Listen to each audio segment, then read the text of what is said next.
at the medical examiner, Beatsville. Dr. Jack Hanman is speaking. How can I help you? Good evening, this is Kate Brooks. I'm not sure if you remember me. A few weeks ago, we talked about an article I'm working on. It's about your wife. I dropped by last Friday to speak to you, but you weren't working at the time. I asked the security guard to pass on a note for me. I would like us to discuss the topic of... I thought I had made it painfully obvious for the last time. No! Please don't call me again and stop inquiring about my wife. Damn journalists. They don't let me work. God damn it. I'm not in the best frame of mind to record a lecture for my students now. I'm feeling completely broken. Where did I leave my meds this time? Wait, so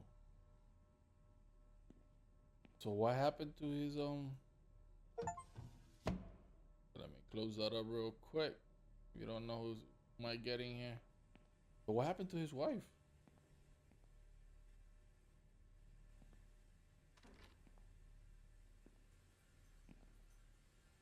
I'm looking for some pills.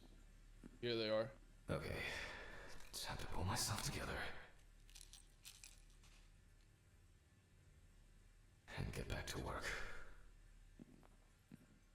I need to set up the camera first. Take the camera from the storage room.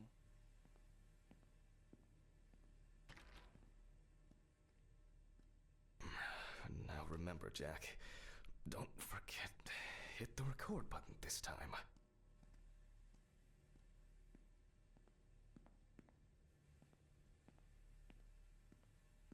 Place it on the tripod in the dissecting room. Wait, did I leave the tripod here?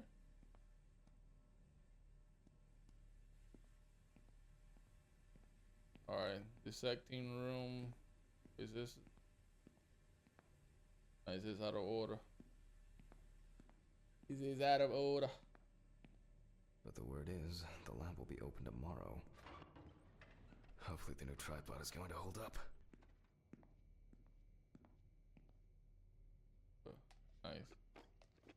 Don't forget to hit the record button. Alright. Now, I just have to get everything in frame. Frame. This should be fine. November 20th, 1991. Time, 8:43 p.m.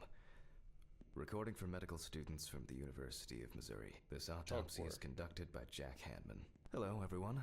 Welcome to the autopsy room. Today, you will have the dubious pleasure of following a full autopsy, step by step. For those of you who have already performed your first autopsy, this will refresh your basic knowledge. In turn, for those whose knowledge is only theoretical, I advise not to watch. Let's start. Always wear an apron, mask, and gloves. Goggles are a must when the job is splashy. And in case of sharp accidents, it's worth having disinfectants at hand. It's true that you won't get ptomaine poisoning straight away, but if your liver or kidney aren't doing well, you may end up with diarrhea.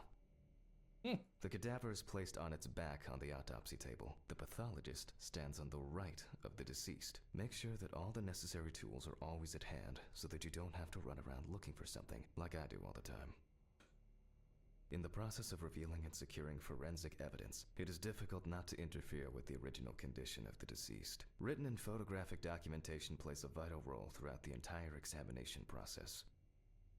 During your research, be patient, inquisitive, but above all, attentive to detail. Many entries are visible at first glance, but sometimes they can be cover for more interesting stories. And lastly, remember that nothing teaches you self-narration like working with the dead. So get used to that fact soon. Everyone will think you're talking to yourself. Now, onto the police folder. That will contain all sorts. The deceased's name is Tobias Chambers. Locally, signs of libation were found around the body. Empty bottles, traces of an inept attempt to start a... The deceased was found on the outskirts of a parking lot at a gas station, where he often begged and persistently offered drivers to wash their car windows. Okay. The body was noticed by a station employee during the morning shift. Initially, he thought that someone had thrown some boots and a coat in a nearby ditch. It took him a moment to recognize the pile of clothes as the body of a man. He worked most of his life at the local port dealing with unloaded cargo. He was fired for being drunk and starting fights. His son runs a hardware store on his own. His wife left him years ago. They both had no contact with the deceased. That's it.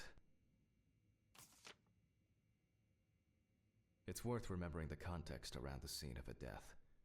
This allows you to better interpret any traces found on the body. I shouldn't start the procedure without gloves. Yeah, it's important Now though. it's our turn to take some pictures for our files. If I can just remember where I left the camera. Pick up the photo it's camera here from the somewhere. desk drawer. Aha! There you are. I knew it was here somewhere.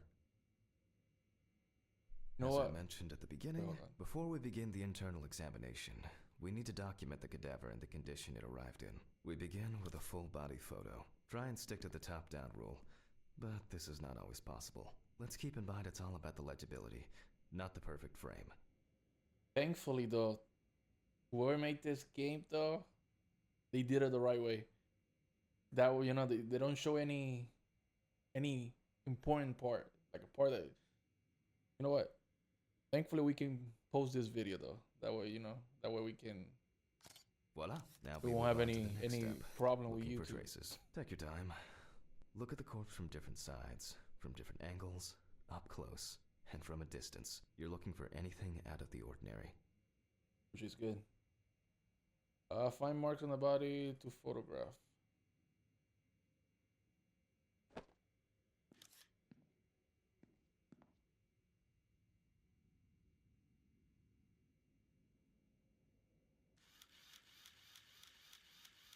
A boiler healed wound. Looks old. I'll take a closer look later. Yeah. Where you going? Where you going?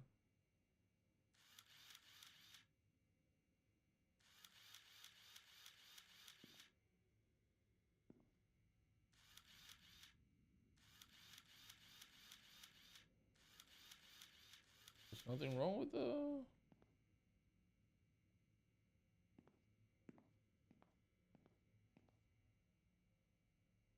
Hardened hands, worn out by physical work, and frostbite. Some wounds in the feet and signs of frostbite, probably because the subject's shoes were too small. Ooh, look at the head. Head trauma? That's something interesting. It will be necessary to check whether this injury was severe enough to cause damage to the brain. In a moment, we will check which of our initial observations will be worthy of further consideration. But before we get to that, I need to write down some basic data.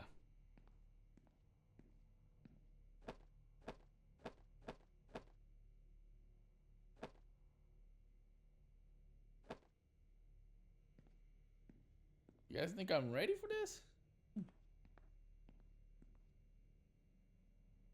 Perform the autopsy. Personal information. The deceased was unclothed. Date.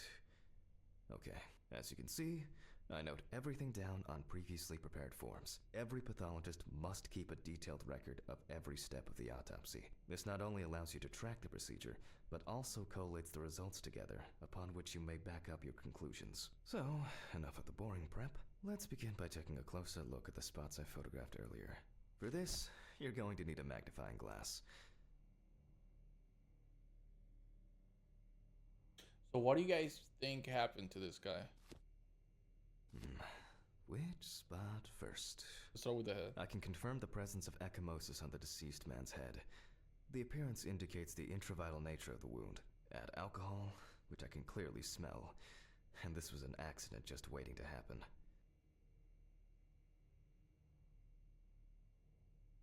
It looks like a burn mark, no doubt painful, but it's not pertinent for this case. Here we can see frostbite on the fingertips. We can tell by the characteristic skin color. And he also have frostbites on his legs, alright? Definitely a painful mix of frostbite, abrasions, and blisters. Old Toby had been wearing shoes too small for him for a very long time. That's if he wore any at all. So far, there are a lot of superficial wounds, but only one serious injury to the head. Let's go back to our notes.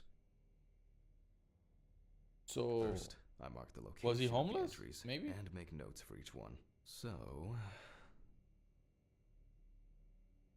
the head wound. Definitely an important clue. This is something we'll investigate first. Even though this type of wound didn't contribute to the deceased's death, we're still required to record it. We're not in frost season yet, but high humidity, wind, and the inability to warm up can also be causes of frostbite. If Toby's body was cold for a prolonged period, the frostbite could have resulted from the body's defense reaction. The safety of the internal organs is more important than fingers, nose, or ears. As you can see, we don't have much to go on. Let's write various types of accidents are a common cause of death among the homeless and the elderly. Perhaps old Toby slipped and accidentally hit his head. This is of no interest to us. Considering the conditions in which he slept, his body may have become hypothermic. The nights have been particularly nasty lately. We will check if there are any signs of freezing internally. Since the deceased clearly smelled of alcohol, I'll add alcohol poisoning to our list.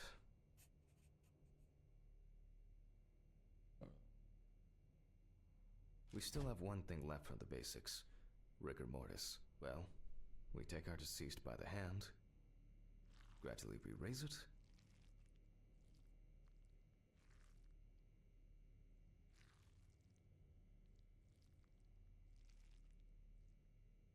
Now let it go. As you can see, the hand falls loose. What's the conclusion? Death must have occurred more than 72 hours ago. The police information appears correct. Really? Okay. Head trauma seems the most promising, so we'll start there. For this, I need an oscillating saw. The cut is made from ear to ear.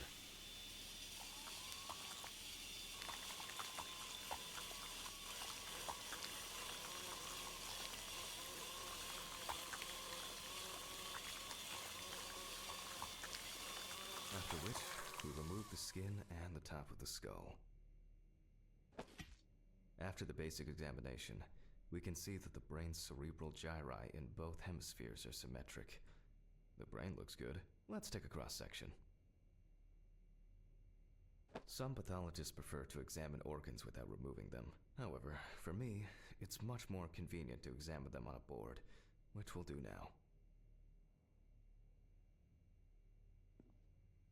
But the brain looks healthy. Holding a long, narrow blade knife in the dominant hand, we slowly cut the cranial nerves on both sides, all the time pulling the brain towards us.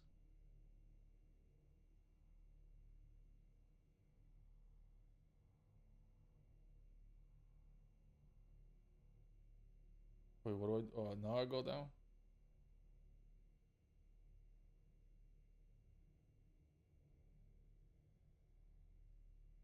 So far, so good. The hematoma seems to have had no effect on the brain. It wasn't that deep. Like, it wasn't... Right? I'm guessing whatever he got hit with, it wasn't that bad. We can rule the fatal accident out as well.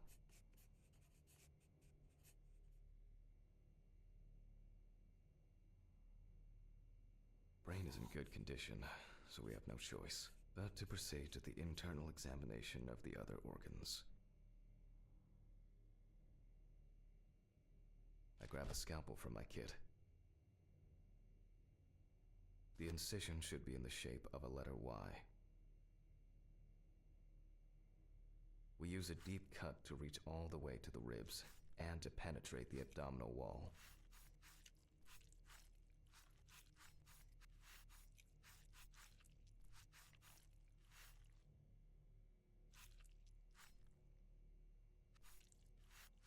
All right, now we peel back and separate the skin.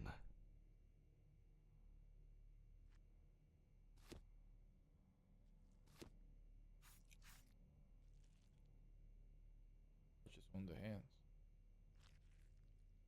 Ugh. Now, we need to remove the ribs. We'll need the loppers for this. I like the loppers. What's the lop? Quite a satisfying crunch, for some anyway. After removing the cartilage tissue, we instantly noticed two things. Firstly, there is no congestion of the internal organs. This means that although the deceased was hypothermic, it didn't kill him. Secondly, the deceased smoked like a chimney. So, right, look we at should those. take a closer look at those lungs. Look at those lungs, though. They're literally black, bro. Do I use a magnifier? We can see widespread black, and despite the tragic condition of the lungs, they are not the cause of death. Alice smoked too. It didn't kill her, but... what was I talking about? Lungs. Yes. Advanced inflammation.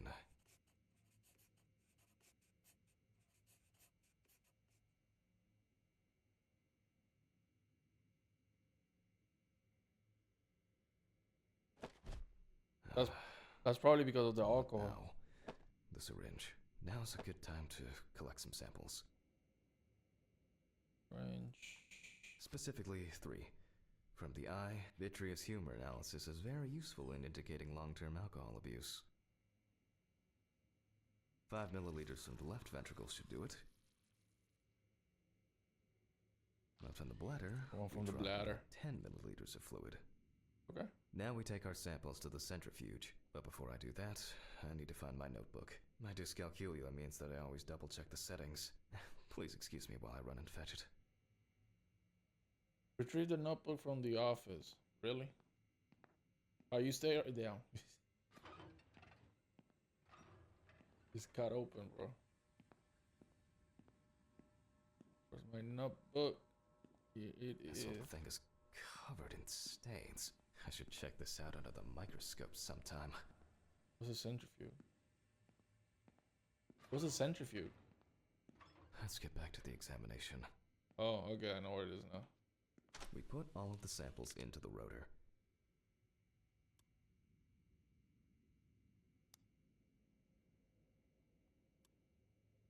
Now, we set the appropriate time and speed. Which is?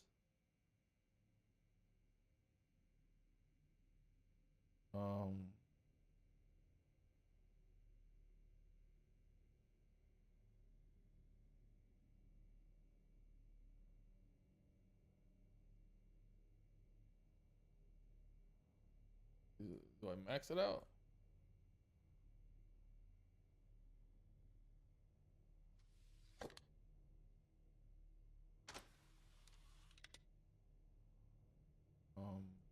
Okay.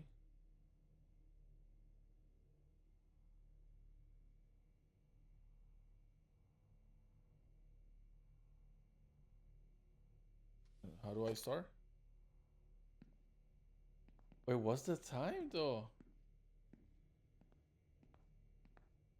He said it.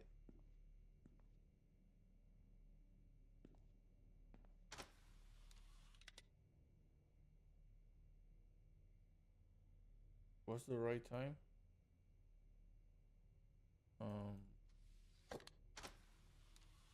Oh, I gotta go to notes. How stupid, bro.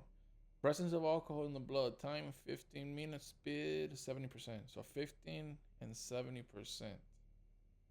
15 minutes is 70%. Okay, let's roll. Let's do it.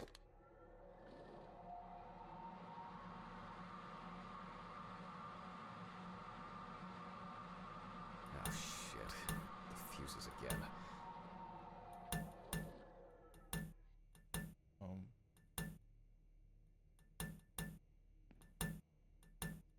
My old but trusted centrifuge. Ideal for all the fluid tests I need to perform during an autopsy. Oh Where were no. Oh yes, the blood alcohol concentration. Yo, I'm not. I saw someone standing right here, bro. I swear to God. I swear to God, there was a body standing right there. Okay. Let's see what we've got here. Everything's separated as it should. Our lab is closed until tomorrow after the last, incident. However, considering that Toby's favorite eau de parfum appears to be ethanol, I'm guessing the results won't surprise me at all. Let's go further. We will now focus on the cardiovascular system, specifically the heart. We look for dark hypoxic areas, clots, or other elements that stand out as abnormal. At first glance, the heart looks fine. The pulmonary trunk and aorta seem to be in good condition. There are no pathological changes that would have contributed to Toby's death. Does that look normal? Does our heart have like a hole here?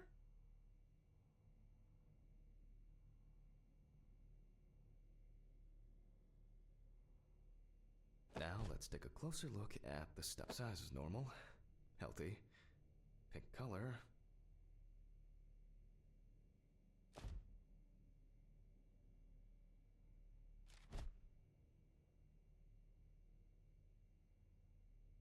And as expected,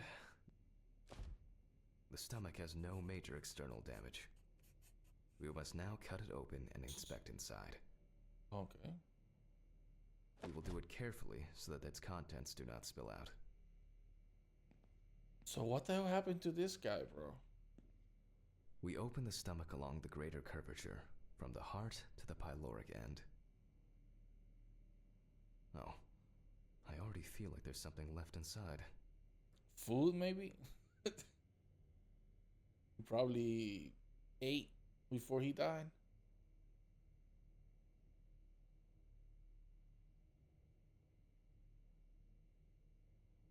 Okay, large amount of gas, small amounts of yellow, grayish food content, resembling some kind of meat.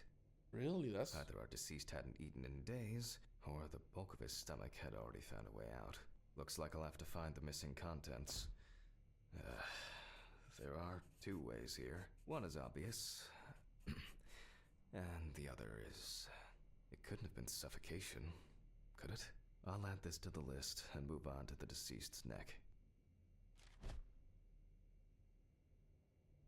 At first glance, the trachea looks normal. Same result as with the stomach. The external inspection doesn't tell us anything. This time we'll cut on a tray.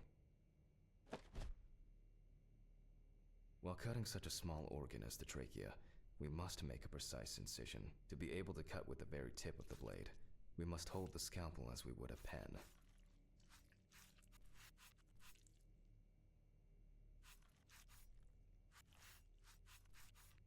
And after careful examination and deduction, we've got it. A clogged trachea. It's time to summarize the whole thing. So it had to be asphyxiation, right?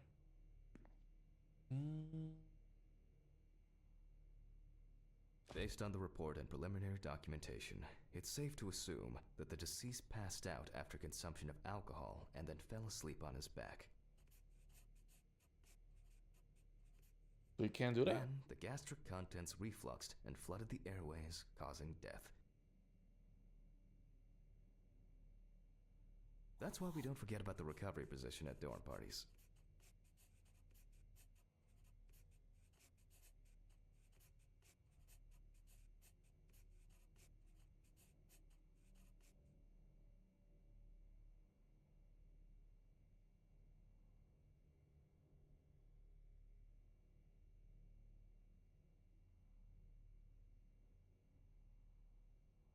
Already did, right? Wait, what am I doing? Do I have to sign? Oh, accident, right? I mean, And now it's all clear. The death was suffocation. Now the mystery is solved. But for us, this is not the end. First, the dead body needs to be cleaned up. For this, we will need to close the body and grab the needle. First, we unroll, and then we sew the deceased back up. I'm using the baseball stitch technique. This stitching method is very strong and quick to do.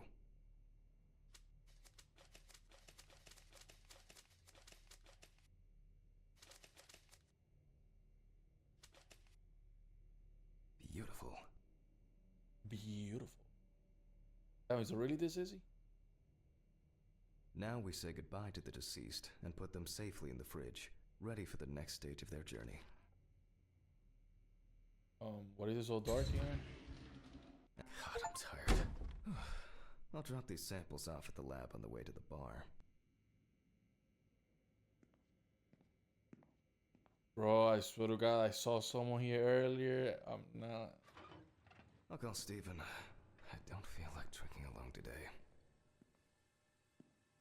I'm not making shit up. I swear to God, I'm not. What the hell is this? Wait, what the hell is this?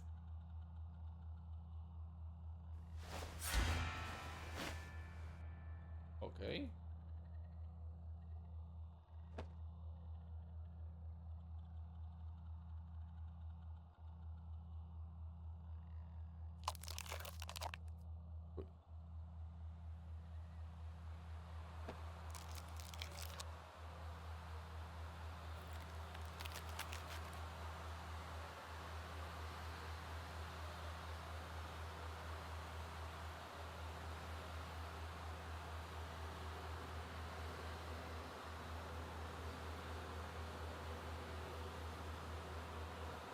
Is that what they dreamed about? Like surgeons?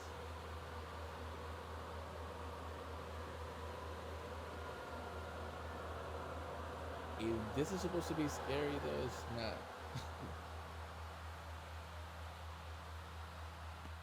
Not at all. Chapter 1. Forgive me.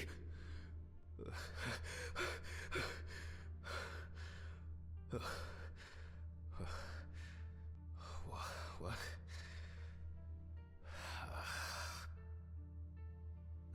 Fuck. I should take my pills.